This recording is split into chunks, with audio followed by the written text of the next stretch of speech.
Petscop 2 was uploaded the 1st of April 2017. The video has no description. The video begins exactly where the first one left off, with the door now randomly opening on its own, accompanied by a collection of beeping sounds.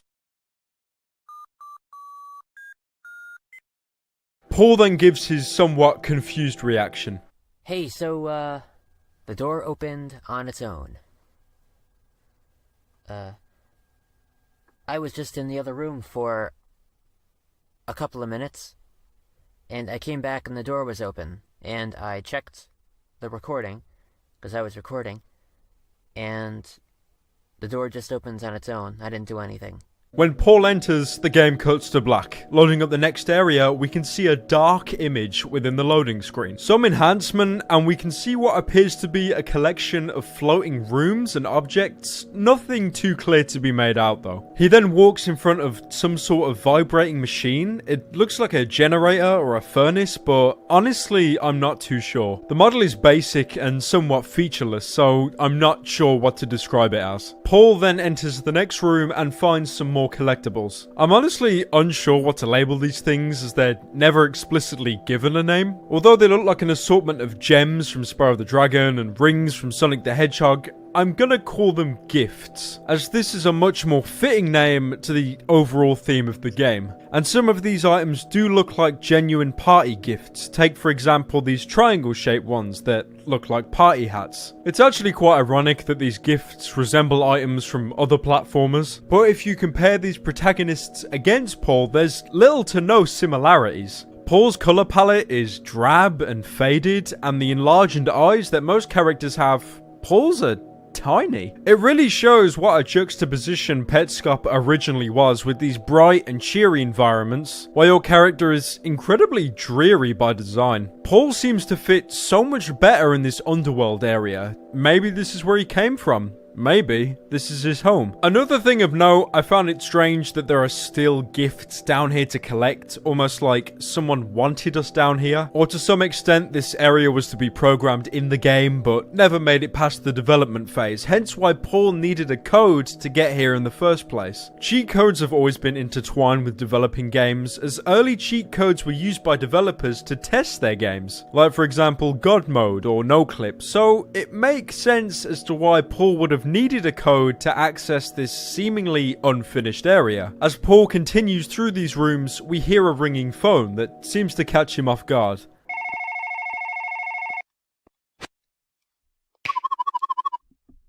The caller states Care left the room, with Care marked in yellow. Paul then notices a bulletin board. Can you help out with the items on the bulletin board? Pirates. Well, I would, but I reckon the wildlife is going to do it all for you, to be honest. And on the board we see a note with what I assume to be the same child in 3 different states. A, B, and NLM. A seems to be somber and neutral, B appears to be more rugged and worse for wear, and NLM appears to be in shock, covering their face with even the wording in wavy italics. Continuing on, Paul finds a walkway with what seems to be a deep chasm to his right. Travelling through the walkway, we see a large picture posted on the wall. Displayed as a small house painted green. Paul then progresses onwards to find yet another picture. This picture displays a brick building. I'm unsure of what the building is due to the lack of expression on it. Paul then finds a third and final picture showing a windmill. Something to note about these pictures is they were all taken on the same dark grassy plain Paul first found himself in. On top of that, when Paul observes the large brick building, an atmospheric audio cue plays.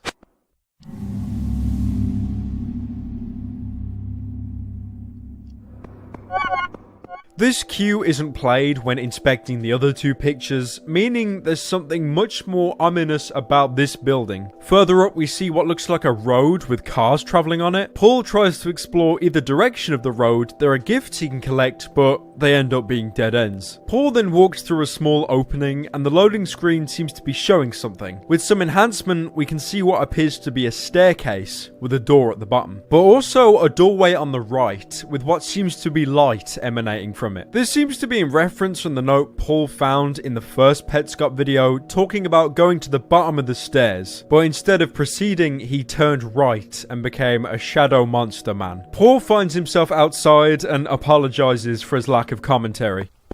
Sorry for not talking very much. I'm a little bewildered, if you want to know the truth.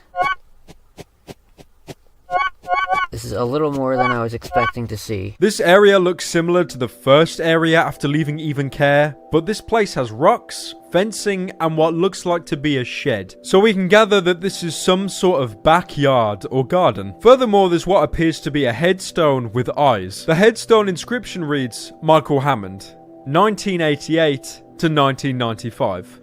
Mike was a gift. This would have meant Michael passed away age 7, an incredibly dark topic for such a seemingly light-hearted game. Two things to note is how Michael's name is expressed in pink, and there appears to be a present shape built into the headstone, which reinforces Mike was a gift. This shape worked into the headstone is what we originally saw in the first loading screen and was placed all over the gift plane, further reinforcing the theme of gifts into this game. Paul then comments on Michael's headstone with what I can say the best social commentary to date. That's a dead kid. Paul then enters the shed, and along with some gardening tools, we see an oversized daisy that seems to have broken through the floorboards. Paul then interacts with the daisy, causing it to lose a petal each time, sinking it more into the floor, with the screen shifting to a red tone with every few petals pulled. Before Paul can pull the last remaining petals, he leaves the shed. Paul then enters the adjacent door to the shed, and we're greeted with what appears to be NLM. Now, from what I can gather, this is Care, the child who the phone stated earlier left the room. And I also believe that the daisy in the previous room is linked to Care in some way. When Paul yanked the petals from the flower, you heard a high-pitched tone, followed by a low-pitched tone. The low tone is accompanied by the screen shifting to red, so the red colour isn't random or for every petal. It's for every second petal, which means this daisy would work in a similar way to They Love Me or They Love Me Not, a scenario in which you'd pull the leaves off a petal to decide if someone loves you or not, with the final decision being made on the final petal pulled. To conclude, I think NLM is an acronym for Nobody Loves Me, much like when you pull the final petal from a flower and it concludes with They Love Me Not. The final petal makes a low tone and the screen shifts to red, indicating the petal indeed concluded on They Love Me Not. Paul then leaves and returns to the room with Care to see they're now a disconcerted mess. Broken and glitched textures moving around as if they're in a great deal of pain. Paul tries to catch Care like they're any other pet, but he can't seem to as he clips right through them. Something that genuinely caught me off guard about this sequence is how there's no music. No dark, brooding, atmospheric sound effects. There's nothing, just the broken expression on Care's face. Okay. Paul then leaves the building and you can really hear in his voice how confused he is. So when I first came down here, I thought I was just gonna see, like, one room. Like something, but not this. I really love how Paul conveys his emotion throughout Petscop. This is a game that Paul has most definitely made by himself and placed himself inside to really sell the idea that this game existed. And these subtle moments he has where he's clearly uncomfortable really sells to us how much this game is hitting him. After discovering a secret passage, Paul enters a room decorated with what seems to be children's drawings of a figure. The drawings vary, but it always seems to represent the same overall shape. Eventually, Paul meets the object that these drawings were based off, except instead of coloured blue like in the drawings, it's crimson red. Whether there is actually a blue version of this object is currently unknown. Maybe the person who drew it only had a blue pen available. Paul is then given a prompt to interact with the object, and by doing so is given a text box. The box looks exactly the same as the one in the intro where Paul was entering his file name, albeit the box is red instead of blue and the text is white instead of black. One theory I had is that the colours were opposite, which would point towards this place being some sort of underworld. And although the white and black are opposite colours, red isn't blue's opposite, it's orange, so that theory is shaky at best. The text box simply states ask. So Paul asks it a question, if you can even call it that. Paul asks, what?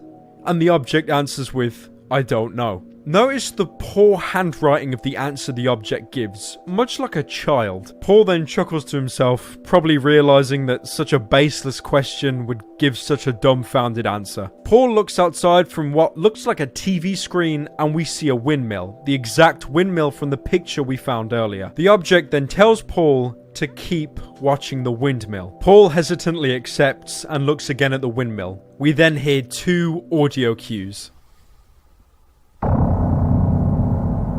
Oh.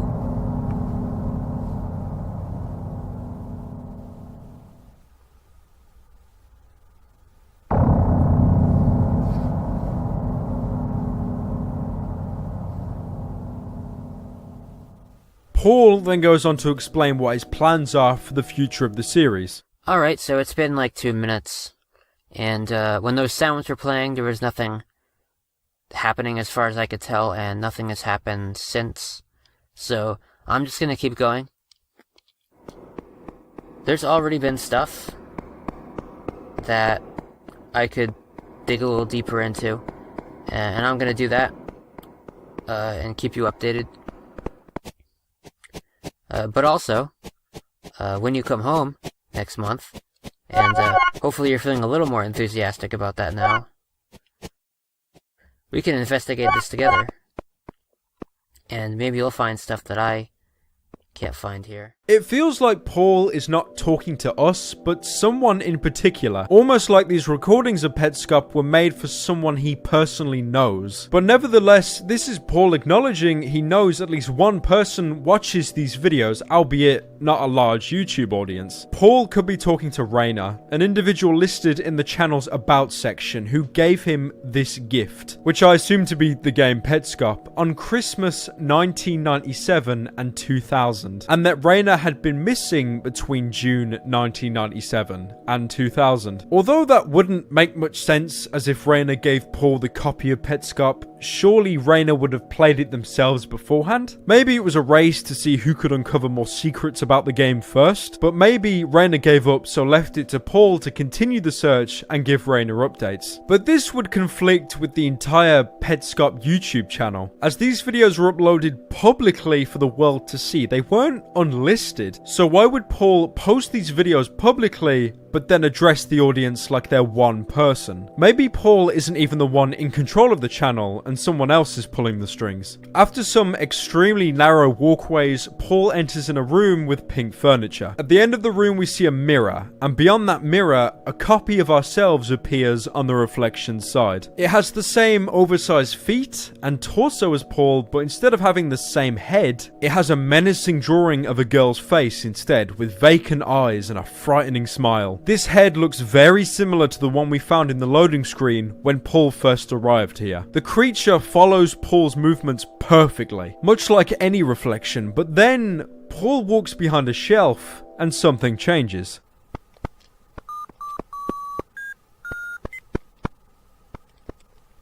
What the fuck? The creature isn't copying Paul anymore, it's moving sporadically on its own volition. It's still following Paul somewhat, but not exactly. It loses attention and it trails off, only to quickly attempt to correct itself. It seems to have very poor attention, much like a child. A few moments later, the creature corrects its behavior and starts copying Paul's movements perfectly again. It's gone back to a reflection. Also note how the floor says quitter's room backwards, but on the reflected side it says the same thing, only the correct way round. This could indicate we're not in our own reality anymore, but a mirror one. A reality similar to our own, but subtle things are different, or maybe it could signify something much darker. Take for example the mirror room from Silent Hill 3. We see a reflection of the game's protagonist, Heather. On the reflection side, a mass of tendrils leaves the reflection and enters our own side of the mirror, corrupting the room and eventually killing Heather.